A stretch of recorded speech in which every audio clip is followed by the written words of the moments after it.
Sì, se mi começaria o programa de hospitality mês, e acaba de conversar com o Tourism Corporation de Bonaire, para nós chegar, e governo de Bonaire, para nós chegar na colaboração, expansão de colaboração, de modo que a opleiding está ordenada a Bonaire também. Que vem para de hospitality, está ordenada a Bonaire também, então, de setembro, nós estamos com uma opleiding novo, com a social work, que vem dado momento a faculdade de compreensão e comunidade, tá vai estar sua atividade em setembro vindouro e acaba assim basta ainda inscrever para a opleiding caminhando também para traduz social na Bonaire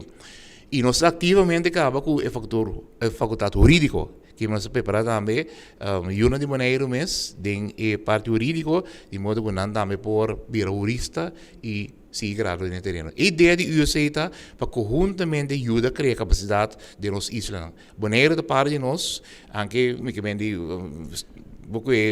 constitucional entre a Irlanda, mas nós consideramos nós mesmos como parte de outro, então nos ajuda a crescer junto com nós. Outro aspecto também muito importante que porta a televisão na altura de of não, está com interesse em